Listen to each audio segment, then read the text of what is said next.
Dear Lee, I've died a total of 7 times from Brandycardia, 5 times at home and 2 times at Beaumont Hospital. I'll tell you the one in heaven, for it is the shortest, and the euphoria stayed with me for 3 months. Truly amazing. It's a feeling that is so joyful.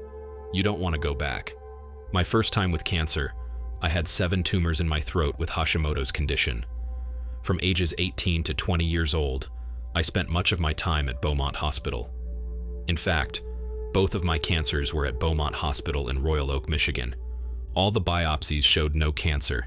Finally, they did exploratory surgery. After I healed, I had 100 cc's of radioactive isotopes in isolation. It's where you drink your poison with a lead straw, and 3 very nervous doctors in lead suits holding the container. I spent what seemed like an eternity in isolation. The side effects were strange and unexplainable to my doctors.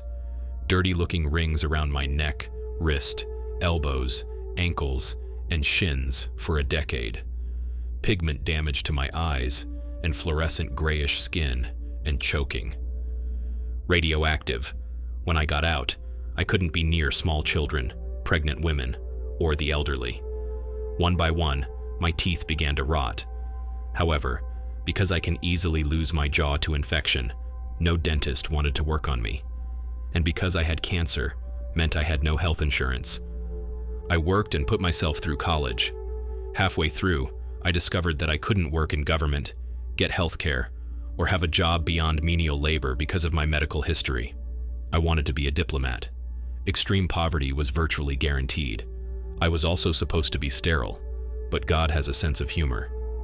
At 24, I turned up pregnant. My doctors told me I had to abort because I was still radioactive. Told by my doctors that my baby would be born covered in tumors and die anyway. I felt I was expecting it for a reason. Since I had no health care, my child was born without health insurance. The bill was more than I made annually. I worked 1 full-time job and 2 part-time jobs for years, never seeing my daughter awake. Half of my income paid for childcare. My only child and I had no health care, car, TV, or telephone for 16 years. There have been winters without heat or running water. Holes in the floors stuffed with blankets to keep out the cold. During my inoperable second cancer, I had to temporarily quit my job to get on welfare for Medicaid health insurance. Governor Engler had a 3-month no-income requirement before the state allowed welfare. So my daughter and I were going hungry while I was a cancer patient during welfare reform. While several TV talk show hosts told outrageous lies about people on welfare, I was harassed constantly by social services to return to work while a cancer patient. Ordered to attend work classes in fast food jobs. Verbally attacked while buying food with $80 a month in food stamps for 2, and $100 a month to pay my heat, electricity, and rent. I was getting 3 forms of high-dose radiation treatments for a large inoperable tumor. During the lymphangiogram, while the tech and nurse left me alone, I went into anaphylactic shock. I tried waving my arms to get their attention because I couldn't speak. Then the alarms went off as I slipped away. Suddenly I was there. Such a breathtaking, beautiful place. I was sitting on a simple wooden bench under a huge weeping willow tree. The green was greener than green. The blue was bluer than any blue I have ever seen. Strangers sat near me, but I knew the priest speaking at a simple wood table. I wasn't listening as I looked beyond him, down the rolling hills that reminded me of Scotland as they swept to the bottom of the lake.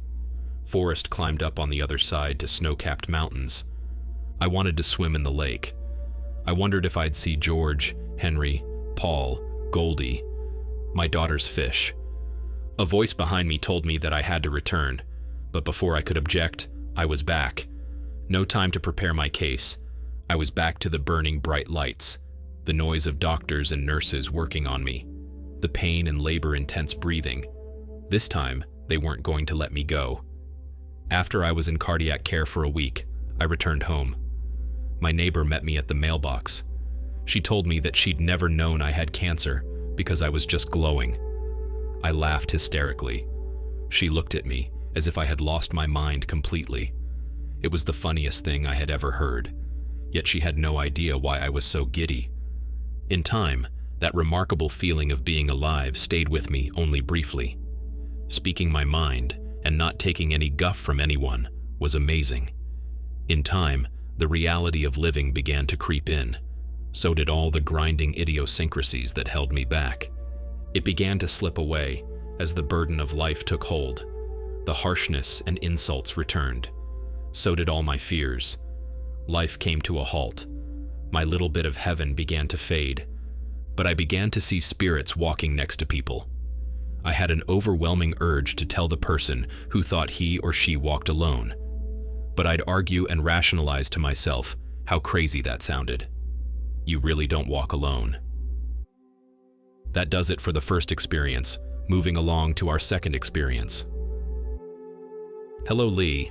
My name is Zachary. I'm going to start the story at the moment that I started to die. Bear with me as my NDE is sort of unusual. I had a near-death experience before dying, and while dead, I didn't experience anything. It was like resting. One day, while experimenting with some stimulants, I took too much and began to get chest pains, and then the veil between the natural and the supernatural opened. It was like being in between heaven and hell. I was surrounded by supernatural beings. To my left were demons that I couldn't see, but could fully hear. They were talking about my grandmother being the next person in the house to die. A year later, she died of heart complications. But to keep from getting off track, let's continue. I hear the demons tell me they were sent to claim my soul, unless I could give them one reason to leave me alone. I told them to take me instead of my grandmother and leave my family alone, as we have all had spiritual warfare throughout our lives. The next thing they tell me is they will spare me, but by that point, I started telling them things the Holy Spirit started saying through me. I don't remember what was said for some reason, but they asked me who I was. Then I remember telling them I'm a Christian and I follow Jesus. Then they asked me if I would ask Jesus for their forgiveness, much like Enoch's encounters with demons, if I say so myself.